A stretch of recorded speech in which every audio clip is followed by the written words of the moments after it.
Okay, we're on. All right, go ahead. Okay, my name is Gretchen Pruitt. I'm interviewing Yann Saunders. It's April 25th, and we're in his home in Columbia, South Carolina. So I thought we'd begin talking about your early career. So how did you first become interested in cars? Is this being filmed or not? Yes. So whenever you're ready. Okay, you can scrap that, and I answer We now will. because I don't. I don't see the camera's on. Okay, when did I start with an interest in old cars? I suppose I should go back to 1948, the year my dad bought his first car. Until then, he had a bicycle until he was 48. And his car was a 1934 Chrysler, which he bought in Switzerland when a Chrysler was made in Detroit. And this car served the family for about 6-7 years. And my interest in it came from the fact that my older brother, and he's just 1 year older than me, learned to drive. My father taught him to drive. Didn't teach me to drive because I was supposed to be the stupid member of the family. So when Andre, aged 10, had finally learned to drive, he wanted to teach me, aged 9, to drive. So we waited till Dad was having cocktails with a friend. We borrowed his car keys, and we went for a little drive. And I drove the car backwards into the garage. I would like to show you the car. This is the car in 1949 in Switzerland. And that's my dad, my brothers and sisters. And I just wanted to show you that it has actually survived. 1999. It is still in Switzerland. It has survived, and it's for sale for a bit more than my dad paid for it. It was like $400 in 1934, and now it's $90,000, if anybody's interested. So that's basically how it started. And then one day, in 1955, I was thumbing through some old issues of National Geographic, and I came across an ad for a 1956 Cadillac. And it kind of went, wow, that's some car. And from then, I started collecting pictures, photos, ads, put them in a file, like scrapbooking at the time. But that car, I said, one day I will own a car like that. And I did. 10 years later, I found my Sedan DeVille, 1956 model, in December 1956 model, in December 1966. And I've had a few since then, but basically my interest in cars is more historical. It's a historical interest. I collect stuff, mainly Cadillac, but also old cars. And through this collection, I've met hundreds of people who have the same interest. Is that, does that answer your question? Absolutely. Do you remember the first catalog or object that you collected? Yes, it was that advertisement, 1955 National Geographic. And it was interesting because it showed what I imagined a Cadillac to be. There was a car in the front yard. It was a wintry scene. You see the snow marks, tire marks in the snow. And behind in the lounge was a guy handing his wife the keys to the new Cadillac. That's exactly what I need. So I know that Mr. Vinson often wrote letters to manufacturers, and he went to fairs. How did you go about actually finding the material to collect? I used to go to toy shows. I used to look at catalogs, advertising. I didn't go to any source to look for this stuff. It just kind of happened along the way.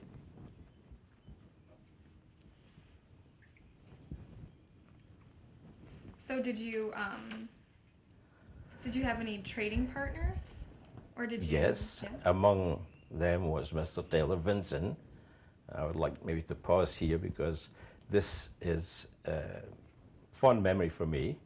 He's gone now, but he probably was instrumental in pushing me into the direction where I finally ended up. Crazy about old cars. Well, maybe this is a good point to ask you if you could tell me a little bit about Mr. Vinson. How did you guys meet?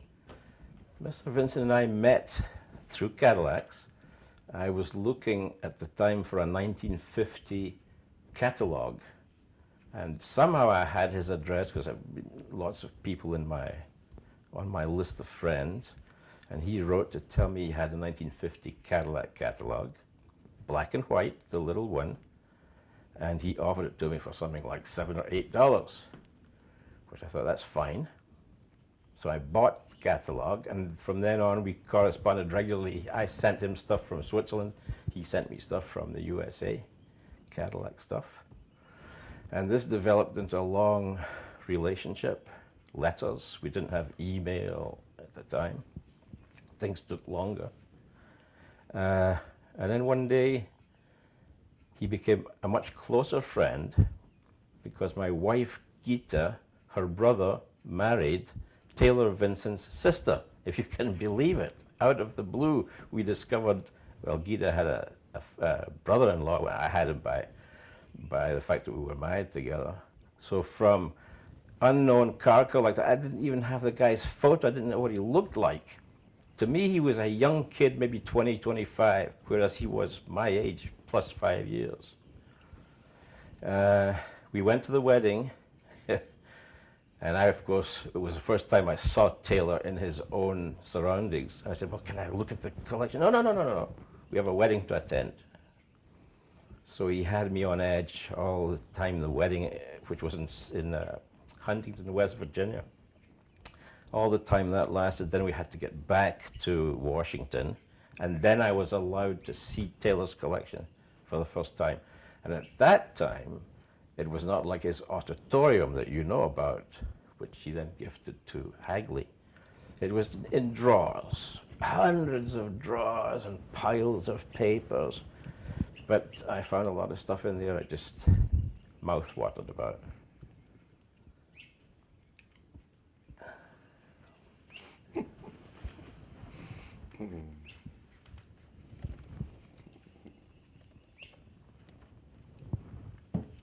Okay. So, could you describe what his collection looked like? His collection? Sure. Well, I saw it in the beginning, like I said, just drawers full of paper. And in the end, when he had it sorted out, he created a museum, basically, an annex to his home, which he called the Autotorium, which I found very appropriate. And then everything was perfect. Nice drawers, catalogs, little objects here and there, toy cars. I was flabbergasted when I saw it. And then, unfortunately, Taylor passed on, and his sister, his two sisters and brother, asked me if I would go along and have a look and try and catalog stuff, because at that point he had decided to donate it to the museum. So I spent a week up there, first time a week, and I was interested only in making sure that he got the Cadillac stuff right, because I knew that. So I worked in sorting out Cadillac catalogs and photos and ads for about a week. And then I tried to delve deeper, because what you saw on the surface was what the public might one day see at Hagley. But there was so much other stuff. Under his bed, he had a pile of newspaper ads, yay big, thousands of them. Where do you store that stuff? Under the bed, in other parts, other cupboards, other drawers. There's always something new. But of course, the best stuff was in the Autotorium. So I went through the newspaper ads, I went through magazine collections, tried to put them in sort of logical, chronological order. Spent, all in all, 2 visits, hours and hours of work, and absolutely amazed every minute. Every time I looked at something, I was more and more amazed at what he had collected. My collection, by comparison, was very minor, very small. So you got to know him pretty well. I got to know him well, yeah. We didn't see him often. I'd say maybe once a year. Either he came down or we went up. of course, every time I went was to see more of his stuff. He was a joker. He would make me hungry for more Cadillac catalogs, but it always worked out in the end. He did travel a lot. He did a lot of browsing in car shows in the Hershey and places like that, something I didn't do. So he always came up with something new, always something fantastic. I might just mention one catalog, which he had was not even a Cadillac. It was a Chrysler catalog, leather bound, about, can you see this? About this tall, this wide, with photographs of all the Chrysler models for I think it was 1932. And that is the kind of thing he had. I never went so far as to invest a lot of money. Mine was mainly trading. I'd get a nice catalog, I'd trade it for two others and build up the collection that way. And in the end, I don't collect the actual genuine stuff. I get it, I digitalize it, get rid of it. So I've not, let me say, I've probably spent 1/100th of what Taylor probably spent on his collection, because he has the real stuff and I have now copies. I have some stuff here. I'm interested in the content, not so much the actual object as the content, the historical value, the historical aspects of Cadillac construction, automobile construction. I don't think I'm getting through with this, but hey, we'll try. No, that's great. That's great. I'm gonna ask you a question about that later. But just as long as we're talking about Mr. Vinson, you said he's a joker. Can you tell me what he was like as a person? He was a joker. He made jokes to us, to his family, to his friends, always smiling, always had an interesting tale to tell, and he was well traveled. He was always on the road, mainly for cars. I think I'm not mistaken in saying he must have had 50 European contacts in 50 different countries, and in Switzerland in particular. And he seemed to find things that I never knew existed because of his in-depth research. I should say that he began collecting, I think it was age of 9, when he went down to the first automobile dealership in his hometown in West Virginia. What was it? I can't remember the name of the town. Brain is gone. Maybe it may have been Huntington. Huntington. Is that right? There you go. He'd go down to the dealerships in Huntington, and he'd get from the dealers all the latest catalogs. And that is how he began his collection. And a bit like me, he started by cutting up things and sticking and pasting, which is the last thing you want to do with a wonderful piece of paper. Then he got serious and kept the whole catalogs. What else can I say about Taylor's joking? It was always fun when he was around, let's put it that way. The first funny thing that happened, if we go back to his sister's marriage to Gita's brother, they were having a dinner party, and Taylor was sitting opposite my brother-in-law, and they got talking, what do you do in life, etc. My brother was in business, real estate, and Taylor was working for the government. But he said he was really interested in old cars and catalogs and stuff. And my brother-in-law says, "That's funny. I know a guy in Switzerland, in Huntington, West Virginia. I know a guy in Switzerland who has the same hobby." And Taylor says, "Would that be Yann Saunders in Bellevue, Switzerland?"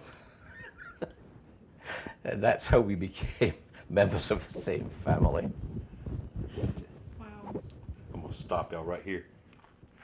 Am I moving around too All much? that right there at that microphone. I'm hearing every little fluff. Oh, man. Just, I can move that mic up or down if you want me to. But Can you get rid of the spurious noises? I think as far as loud as you were talking, I think it's fine. But just try to keep. I'll try to that in keep my mind. hands You can to put your hands myself. in your lap and twiddle your thumbs all you want to. Yeah, this tends to be my position because I I'm hiding. know, and that's why I You wasn't should have trying. told me immediately. That's why I wasn't trying to stop you there. That's funny. Okay. That's great. All right, we're still rolling. Go ahead. Okay. Well, I know for Mr. Vinson, especially because he did so much international collecting, that personal connections are really important. Is that the same for you in your collecting? I think everyone's collection is very personal, but of course you meet other people who share the same pastime, and you meet I've met hundreds, thousands of them. We have friends all over the world. We can't go anywhere without meeting some collector friend, and at Taylor would be the same. Did they help you locate different things you wanted to collect, or was it more of a, a socializing? They didn't help. They knew my interest. I knew their interest, and they would put me on to somebody who might have something I'd be interested in, or they would have something I would be interested in. But all in all, it is very private. I don't go looking into shops and places like that. You meet people. I'm not expressing myself very well here. No, you are. No, it's good. Do what you can with it. We will. No, it's very good. Well, maybe if you don't mind, I'd like to ask you about your collection. Can you tell us about what you collect? What you have collected? Basically, no longer collect per se. I have a collection which has been built up over the last 60 years. What I want to get to is I've used my knowledge of all this automobile stuff to create a database. It's called the Cadillac Database. And that is where everything is now stored and available, like in a museum, to anybody who wants to have a look. It consists at this time, I would say, of 8,500 digital pages. If you imagine a computer page, 8,500 of them. And believe it or not, I created the database with about 11,000 images and about 500 pages. Now we're up to 8,500 pages and 44,000 images. If you can imagine this, you open a book, an auto book, you might get 300 to 400 images in that book. I'm giving access to 44,000 images. So when I talk about it, it's crazy, but I did it. I did it joyfully. It wasn't work. It was my hobby, and it's there. You go on the site and enjoy it. Why do you think you chose to specialize in Cadillac? I thought that question would come up. I don't know.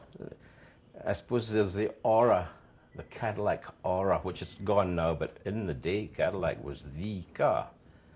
But I didn't start with Cadillac. Chrysler was Dad's car. Then my first ad was a Cadillac. But then I drifted into toys, catalogs. I had all kinds. And then one day, especially in the toy collection, I had like 60 Cadillacs and 25 other makes. So I got rid of other makes and settled on Cadillac. And this was in 1964. And it's been Cadillac ever since. And what types of materials do you collect? Information right now, but before I used to, it started with paper, photos, advertisements, catalogs, basically those three. And then I went to toys. You could, three-dimensional view of toys.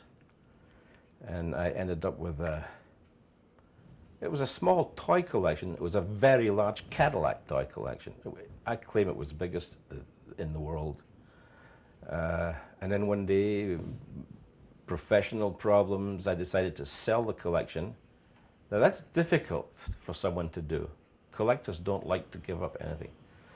And yet I found it very, very easy, especially when the guy came along and made the offer. I thought, you're kidding me, I didn't say that. But. So he got the toy collection, and I got financial independence, and we moved to America. When in the past, when you collected, how did you figure out which objects you wanted and which ones you didn't need. Objects Or items. Cadillac items. Yeah.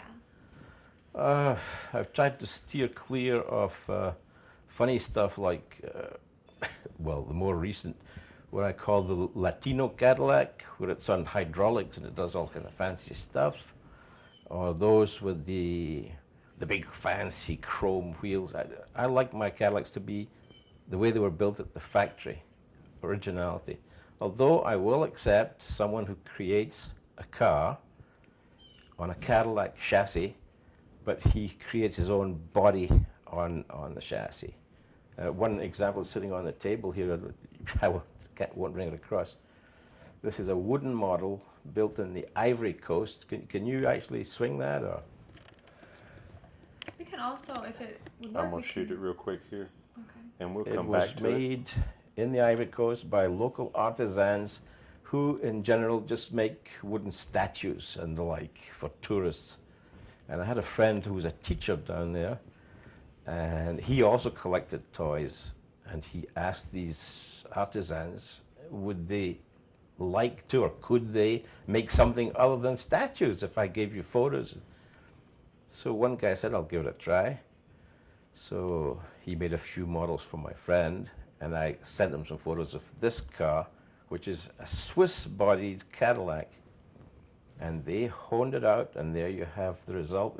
It's ugly in a sense. Well, the whole car is an ugly-looking car. But it is just unbelievable to think that two guys with little chisels can create that. The car is currently in the Black Hawk Museum in California, and it used to be in the backyard of not our town, but the town next door. It lay for about 20 years, neglected. It was picked up for $425 by a guy, and the last person who bought it paid $1.6 million for it. I like that's my favorite car. It's a showpiece.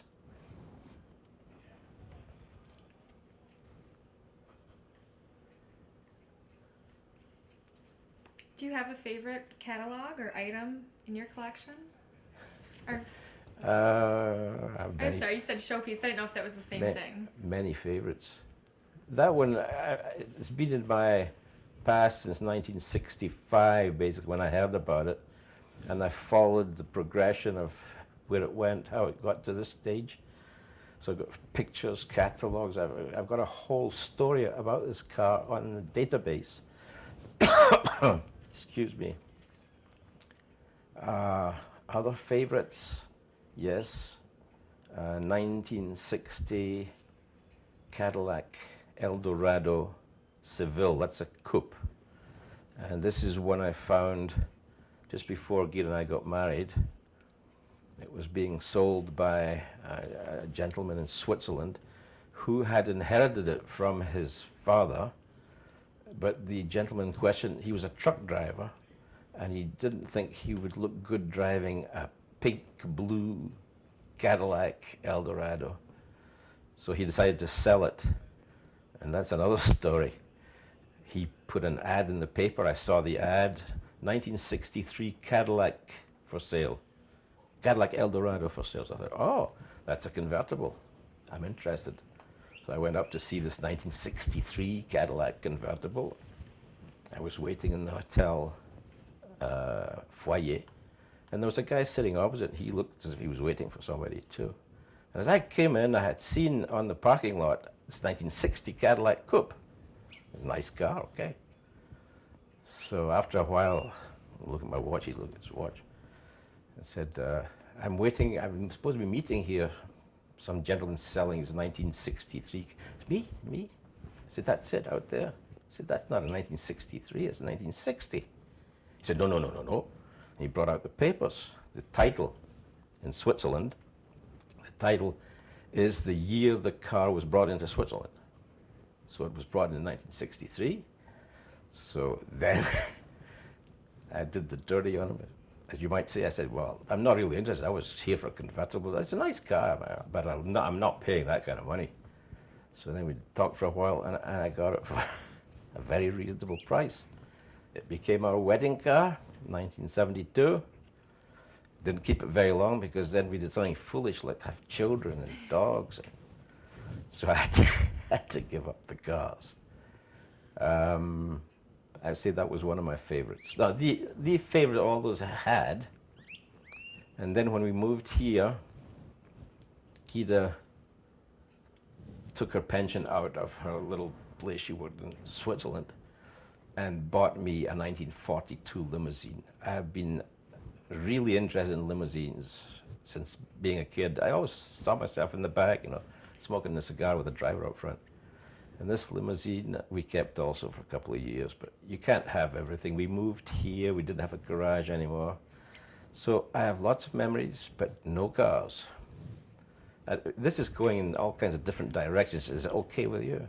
I just talk and you edit what you like. Did we mention a number of cars or no? No. I've had 9 cars since I started in 1966, which is nothing. I know people who've got 40, 50, 60. This guy in Canada's got 300 of them. These are real collectors. I just like to have an old car to play with now and again. Next. All right. I've got a friend of mine that has 2 convertible Cadillacs. Some older ones. I'll have to let you know who he is so you can at least ride in them once in a while. What year? Is one of them yellow by any chance? No. Because I've seen one kicking about. No, they're older. They're older with the big wings on the back end. Yeah, they're beautiful. Yeah. People call them ugly. At the time, they called them ugly. Now they're American icons. Can't do without it. Yeah, I love those. I want to ask you about your database. Yes. Why did you decide to create this? Well, with all this stuff I knew and collected about Cadillac, I decided to write my first book. And this was back in 1969-70. I have in my office up there 2 skeleton manuscripts of 2 cars, one Cadillac history and one history of the 16-cylinder Cadillacs. And you won't believe this, but as soon as I had the chapters all written out, somebody came up with the book. And the first one was not Henry Leland, he's the guy who started the Cadillac company. So I'm losing it. Henry, not Henry. Can you hold that thought?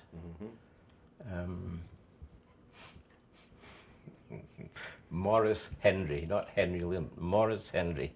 Okay, Morris Henry wrote The Definitive History of Cadillac in 1974, I think it came out. And the other one I was working on, same thing, V16s. Up comes a book by a guy called Roy Schneider on the V16. So I thought, oh, shoot. What did I do? I said, I will create a digital book, which is a much more interesting way of doing things because you can change it all the time.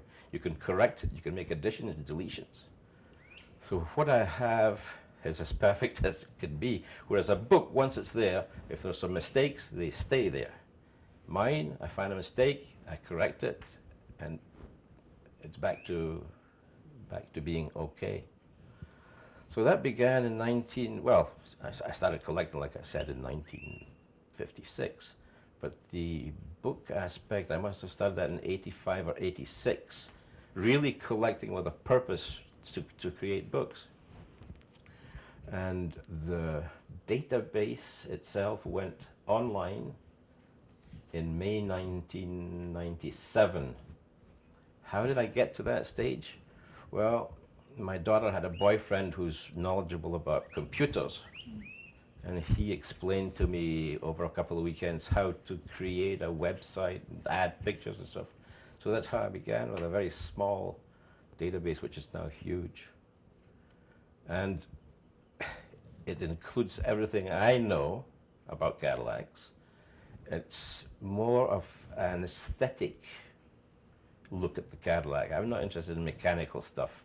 I know you put gasoline in, you put water in, but you turn the key and it takes you for a ride, which most collectors abhor the idea of someone who likes cars but doesn't know how they work. That's me. I have no real interest in the mechanics, except to know that they are reliable. Excuse.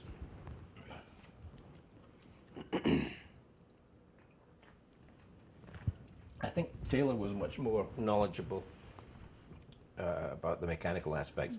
If you go to my database, in fact, you will see very few pages with mechanical stuff like engines.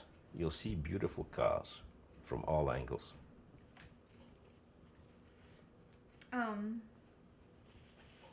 The way that our curators have designed this exhibit is they want to put an actual car in the center of the exhibit and kind of recreate a showroom. And the car that they're going to put out there is a 1958 Nash Metropolitan. Can you tell me anything about that car? I don't like it. It's too small. It doesn't look American. No, that's personal opinion. No, what they should have put is two cars, pre-war, post-war, Cadillacs, of course, for me, but much more, I would say, it would explain much better what happened to American automobiles. The Nash was fly-by-night. What do you mean by that? It didn't last, let's put it that way. I couldn't tell you how long it lasted or didn't last. Taylor could if he was here. In fact, I believe he had the Nash catalog. It's a good idea, and it's good because it doesn't take up too much space in your museum. But wrong choice, in my opinion. Okay, I have some questions here, like I said earlier, that are going to be about selling. And here I'm just, as someone who's worked so much with this auto ephemera and literature, you're an expert. So I just have some questions that you may or may not know. I don't know, but tell me or ask. So one question our curators had, even the people who are processing all this, that they don't really know is who designed the auto literature, particularly the catalogs. Who designed them? Yes. It started off with an engineer on a drawing board, and from there they created models. I think that the big chief who started all this is a guy called Harley Earl, who first used clay to model his cars. He'd build a wooden buck, wooden mock-up, cover it with clay, and then the guys would go along shaving. Sorry, Mike. Shaving it until it had the right shape and proportions. So you have the designer, the stylist, the clay expert, and then you have people who, you have to design this car around people, 4, 6 people, whatever. So it takes in roof height, top, rear. I'm no expert on the topic, but the question would be how is it created? Starts as a drawing, then becomes a 3D. Do you know how these catalogs were published? If they were by the manufacturer or by an outside press? The manufacturer. They would have them printed by printers, then they would make thousands of them. In some cases, not too many of them, and these are the ones that today cost a lot of money. We're talking catalogs today can go up to $10,000, $15,000. Mine didn't. I was in the $2 to $3 range. Didn't make money at it, but always kept my nose above the waves. I'd put $100 into a collection of catalogs because I knew in the collection there were 10 or 15 Cadillac catalogs. Then I'd resell the non-Cadillac stuff and go out and buy more. So it was, swapping, trading, exchanging, buying bulk and selling off the majority of the stuff I didn't want to use. How Taylor operated, I don't know. I shouldn't be saying this, but I did have access to his records, his financial records, and he spent a lot of money on his collection, whereas I did not. Came out on top. Probably Taylor did too, but his investment in the whole thing was mind-boggling. This should not go to the family, by the way. They don't know.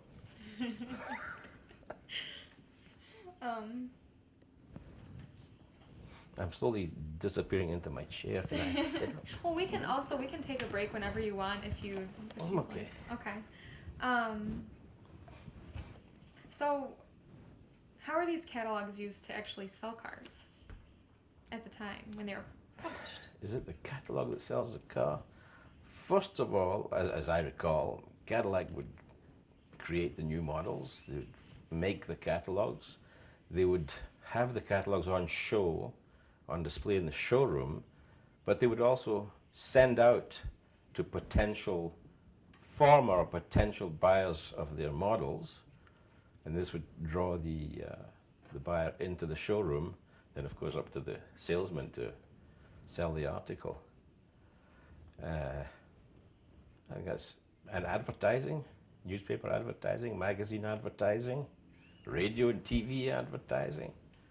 I have some interesting videos that were made maybe starting in the 50s, how they just show off the new car.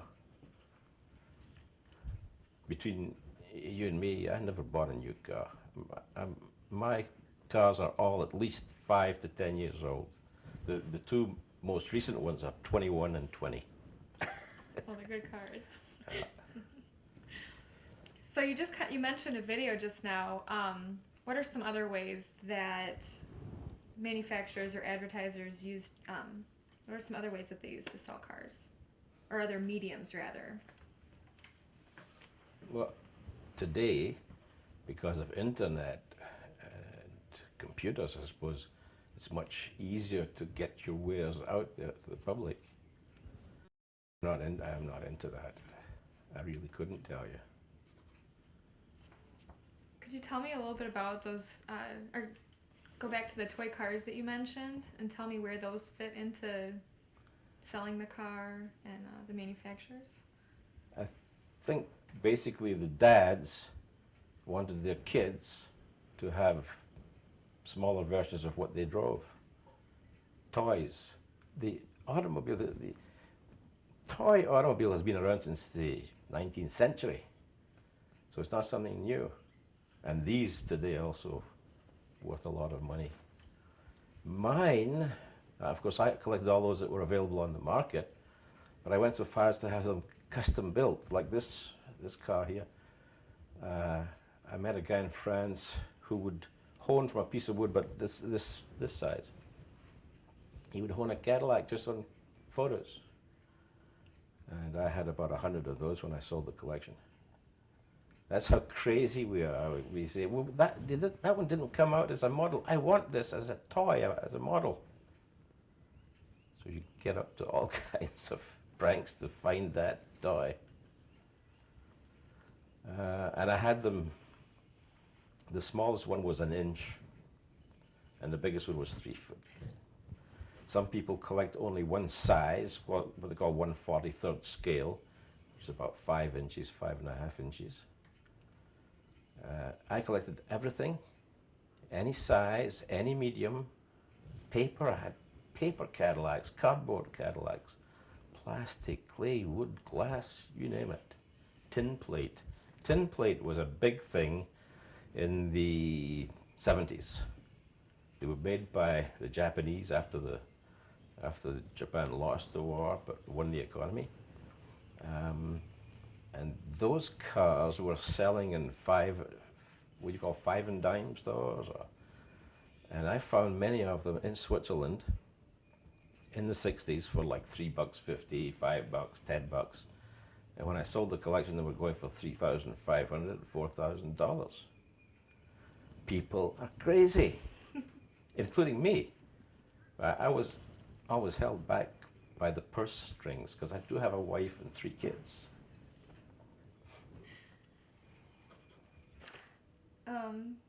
Going back to the selling aspect, how do you think how's the advertising changed over time, even with Cadillac and the time period you collect? As I mentioned, the first thing I found interesting was the fact that until 1973, 74, Cadillac basically sold the cars only to white people. And then one day they said, hey, there are many people out there. And I will show you, I have an advertisement from 1974. Can I grab it? Could you get the... Actually, if you want, you can even talk to us, and then we'll take a picture of it. Later, okay. Yeah.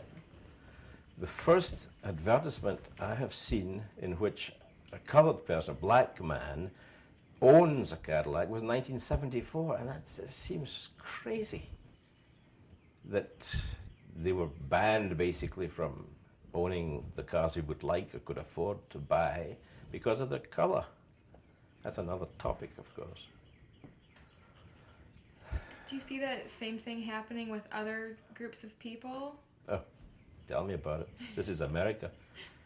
We didn't know America in the 60s, but we see how it is, how it goes, how it continues to go. That there is a problem. Nothing to do with toy collecting or toys. It's a racial thing.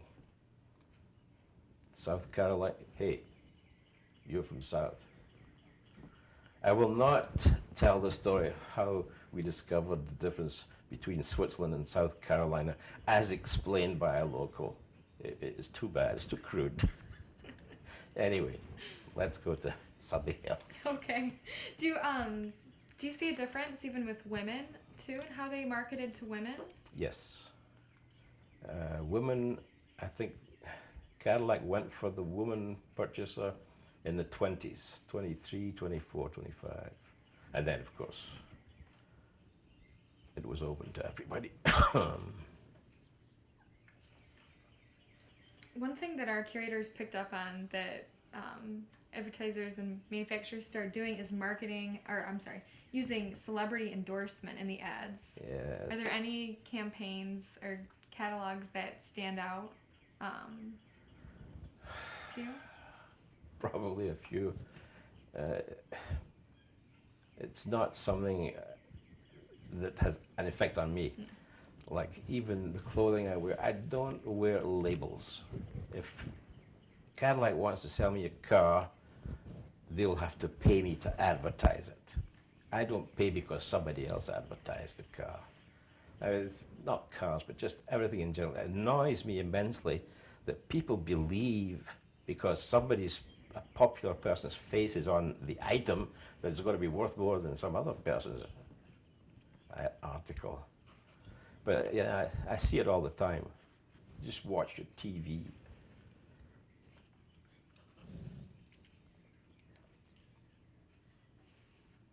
Another thing that we noticed as we were going through is that in some of the earlier catalogs, they emphasize the technological aspects and the mechanics of the car. And then there seems to be a change. Can you tell us about that? I can't really tell you about it, but I can tell you roughly when it began, when they insisted on the mechanical aspects of the automobile before they started talking about its aesthetic appeal. And of course, when you're buying an automobile, you had a horse all your life. You want this mechanical horse to be reliable.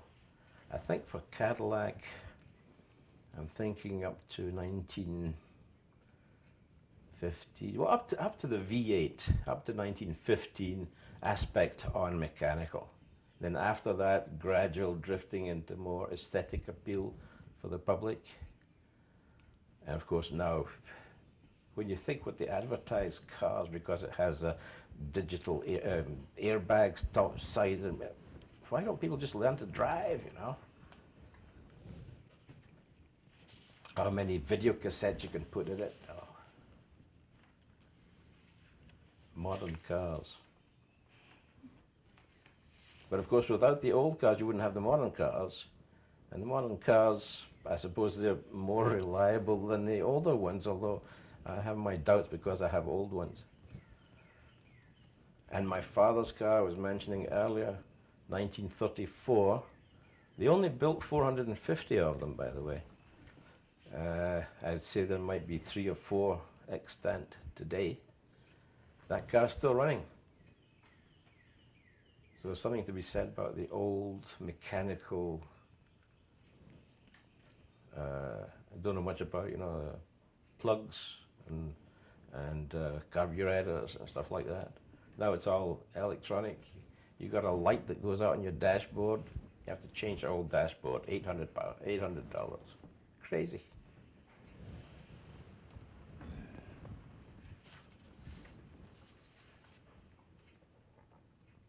I don't have that many more questions left, so you're doing great though. You're getting my Scottish accent coming out. Doing great, man. You're doing great.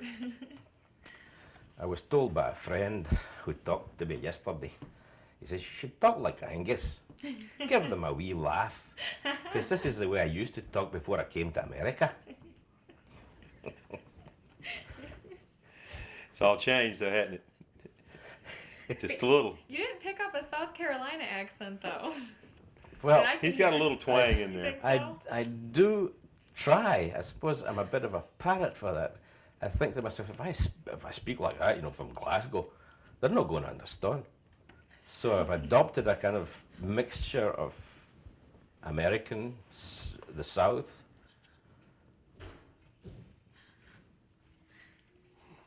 Okay, well, I want to go back and ask you about your collecting, just a couple more questions about that. You mentioned earlier that you wrote letters, and you know, you've collected. Those were the days. Well, yeah. Could you tell me about how changes in communication have changed the way you collected? You have no idea. I mean, you're thinking I'm typing a letter, sending it off to America, for example, 4 or 5 days. Guy gets it, studies, reply, 4 or 5 days, comes back. You may have forgotten what you were asking by the time you get the letter back. You may have lost interest in it. Now it's immediate. Email. Have you got this model? Yes, I have. Here you are, $25. Go. Internet, well, computers have really changed the whole scene. And I'm sorry in a sense that I started too late, or too early rather, because I have access now to much more media stuff that is of interest to the guys who go on the database than I had earlier. As an example, when I started the database, you need web space, web presence. You have to pay for that. Luckily, I met a guy who said, I can give you some web space. I'm talking about 1997. He said, I'm going to give you 20 megabytes. And I thought, that's good. That's great. 20 megabytes today will take 2 very nice digital photos. I have 40,000 of them. Well, from those 20 megabytes, we gradually went up to about, I think I'm at 600 now. It's still very little if you want to put up nice detailed pictures. But I'm happy it's there. In fact, most of my work recently has been to upgrade photos I've had for years, and I've only been able to have a little 3x2 picture. Now I can put up a 8x10. But if I do this for 40,000 pictures, I'll be dead before I'm done. Do you think that any of these, you know, or the internet, easier, faster communication, do you think anything's been lost in that with respect to your collecting? Or? The hunt, maybe. The communication, meeting people. You don't really meet people on internet. Yeah, it has changed. I mean, our life has changed. I tend to be nostalgic about that. Guys like Taylor and I, we're the last of the dying breed. I don't think the youngsters get the same enjoyment out of the hunt as we did. Do they even collect as we did? I know toy collecting is very popular. I know car collecting is very popular. It's gone crazy. The financial aspect, it's big business now. Collecting cars, big business. We go to the auction sale in Amelia Island when we can, mainly every year. And this recent visit we had in March, they sold a car, a French car, which I could have bought in Paris when I was there and working there in 62, 63 for about $500. It sold for $3 million. That tells you, the world has gone crazy, and Cadillacs included. I have tried to keep mine very reasonable. I would buy at 4,000 or 5,000, play with them for a while, spruce them up, and sell them for 5 or 6. Never lost any money with an old Cadillac. The most expensive one was the one Gita bought in, 1999. It cost 13,500. I've never spent that kind of money on anything. But I enjoyed it, played with it, sold it, got my money back plus a little bit more. But nothing like the prices I'm talking about at the auction shows. So there's a financial aspect to it. Not that I was really interested in that side. I was interested in the objects, in the picture value, pictorial value. I see so many other friends, collectors, dealers, who are doing this purely for financial gain, basically. I don't have time or money for that. I've had my fun. I must say I've had my fun. I've enjoyed doing the database. I'm enjoying talking to you about Cadillacs and car hobbies. But the aura has gone. Plus I'm getting old. I would like probably to talk much more, but the old brain is slowing down.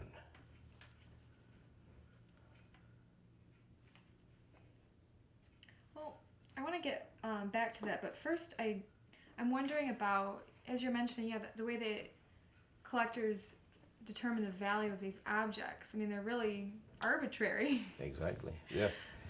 How do you do the value of an object, there are two aspects here. How much the person who has that object is prepared to sell it for, how much he wants for it. And then there's the buyer. How much can he afford or is willing to pay to have that object? So you get two people coming to some agreement. You can't say because it's this, it's worth so much. No, it's worth what the guy's going to pay for it, or what the guy doesn't want to let go for so little money, especially when you're talking in millions of dollars. I never had a problem. I've always paid what I thought I could afford or what I thought it was worth in the days when I was still collecting stuff. But I'm looking at something simple as ads. I had 2,000, these are copies. I had a collection of 2,000 ads, which I sold in bulk to a guy in Hong Kong, really nice guy. But in those days, the average ad cost went from 10 cents to $2 for a very nice V16 color ad. Now you're talking $5 to $6 for the cheapest piece of junk, to $20 for a sheet of paper. 2,000 of them times 20, that's a big investment. I don't think Taylor collected too many ads. He did collect the newspaper ads. But I was really into it for a while. That and the toys kept me busy. So is the value of these of the objects and the catalogs, have they always gone up then? Since 1977. If I look, I've followed the statistical variation in cost for the cars themselves. Excuse me, I was buying, or could have bought cars up to 1977. I'm thinking of the Eldorados, I had 2 of those, for between 3,000 and 5,000. That was the value of that object. Because in those days, the gas-guzzling Cadillac, suddenly it became an icon. And statistically, it went from this, it just shot up after 1977, where my 1960 Biarritz, for which I paid 5,000, a running car, nothing fancy, no show car, just good running 1960 model, is now selling for $160,000 in excellent condition, of course. 160 from 5. Crazy. But there are people out there with that kind of money who will pay that kind of money for that object. Japanese, for instance.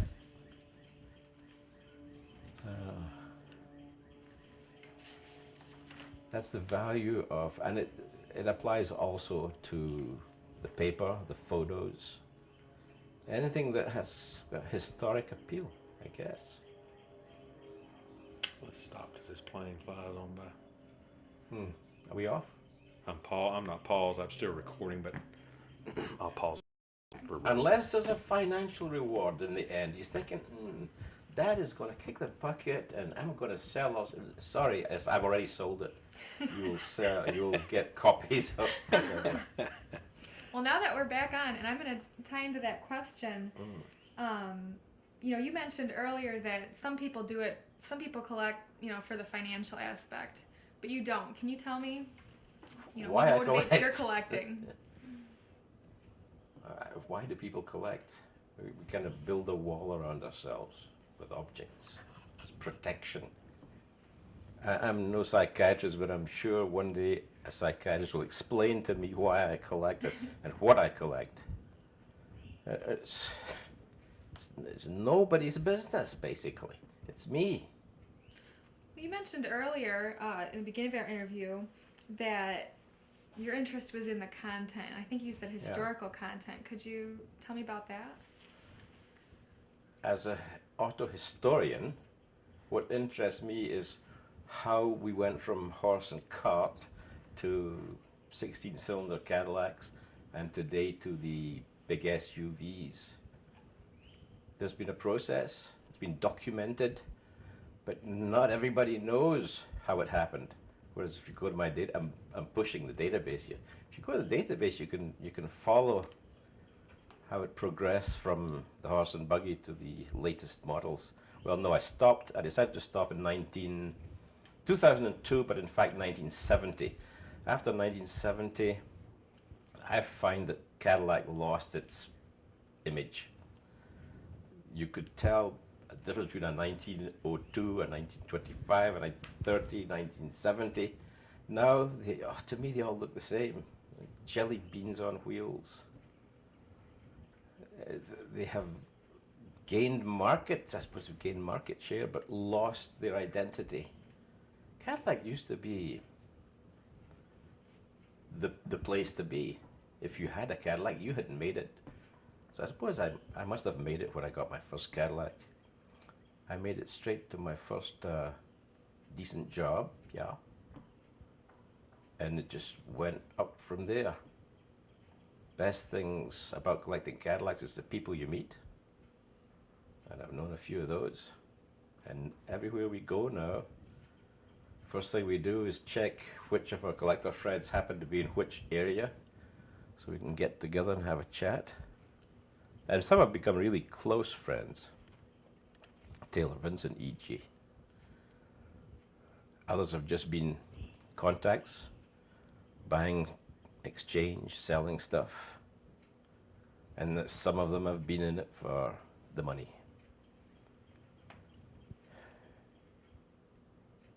Continue. I'm reflecting on things past. Well, no, I'm interested in that. I mean, that's, what do you think that you've gotten from this experience and from? Old. Wise.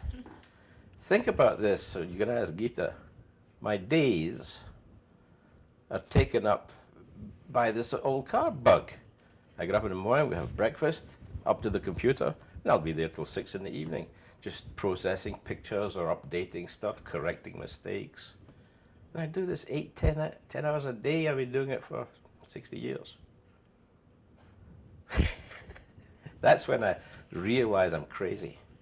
Had I been doing this and getting paid 10 to 20 bucks an hour for every hour I spend in front of that computer, I'd be a rich man. I'm rich with memories and friends and a wife who still puts up with me. And, quite honestly, I changed in the last maybe 5 or 6 years, decided to cool off a bit on the Cadillacs and maybe realize you got a wife.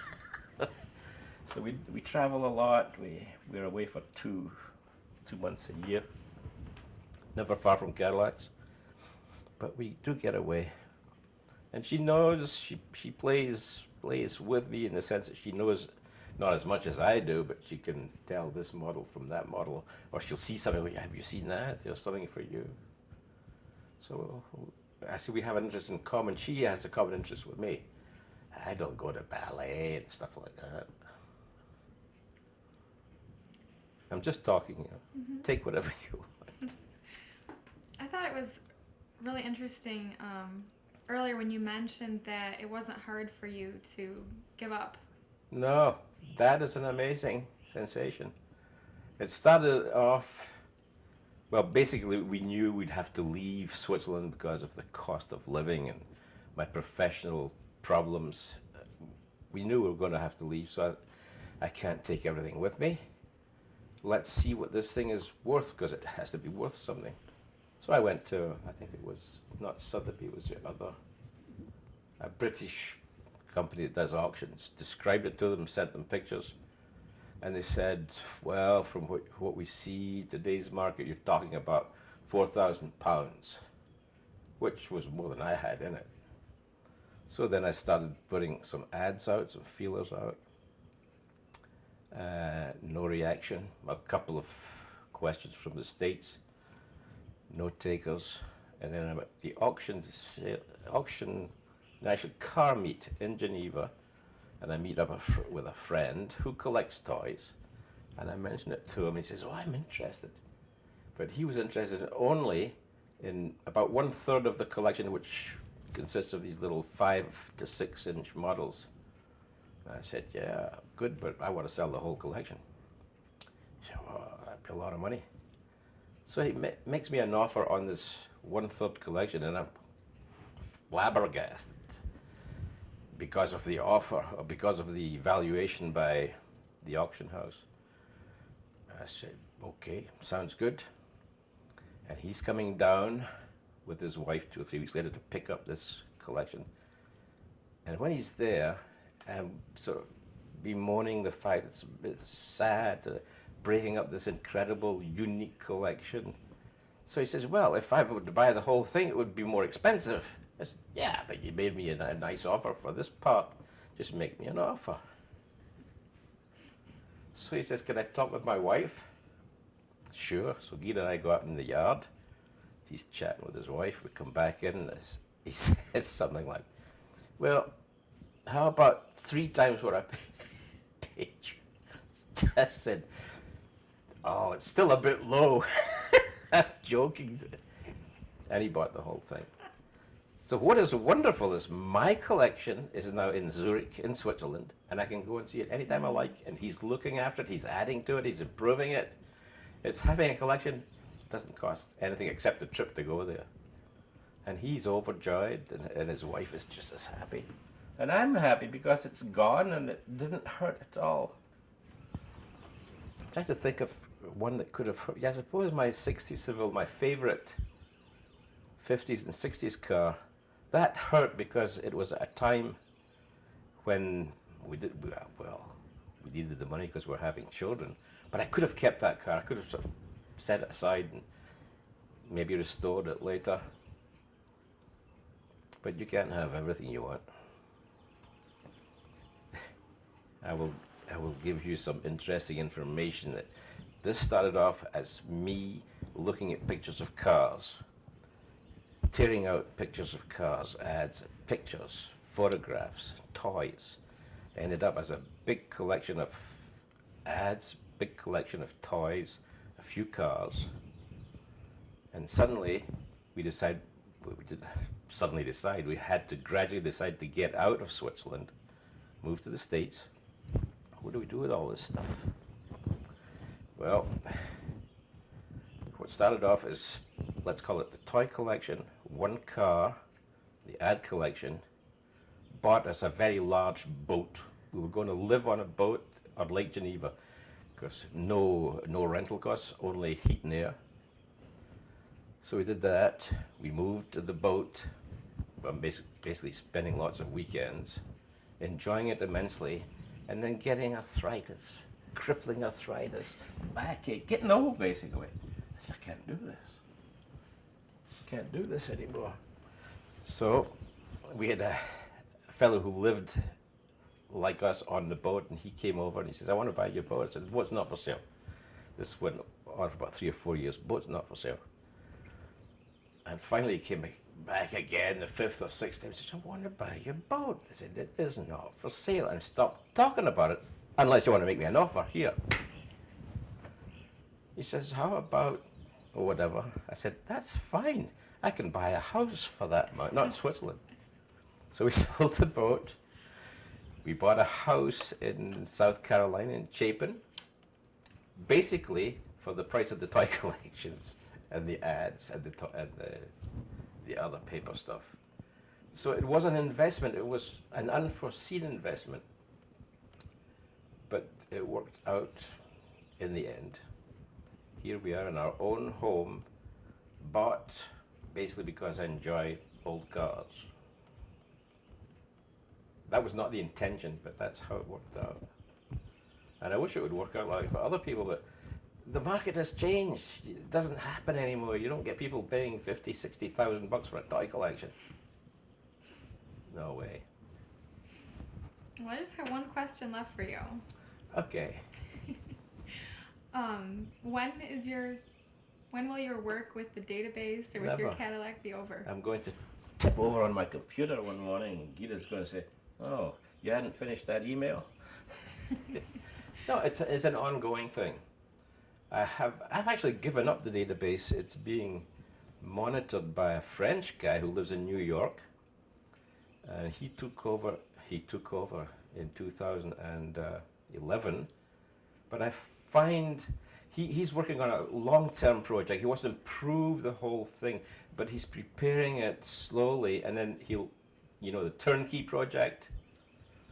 But I see nothing coming so far. So I continue helping out by improving the quality of the pictures, by adding the information. Every time I read a magazine or see something on TV, the note goes down, I put it in the computer. So it's never ending. I just do less of it. I don't collect physically anything else. That's gone. Gita collects little eggs. Used to be my toys, but hey. Do you? I think you said you didn't collect anything. Not Are you yet. a collector? Somewhat, yeah. What do you collect? Cameras. There you go. My kid has a collection of, believe it or not, the early cameras where you took the picture and it came out through a slot. Polaroid. Polaroid, yeah. And also cine cameras. Is there money in it? Or? No. I collect still photo cameras and film cameras. Old film cameras. Yeah. And projectors. Yeah. That kind of stuff. Oh, I might have to contact you. I've got lots of movie film. It's 8mm, Super 8. I convert all that to DVD.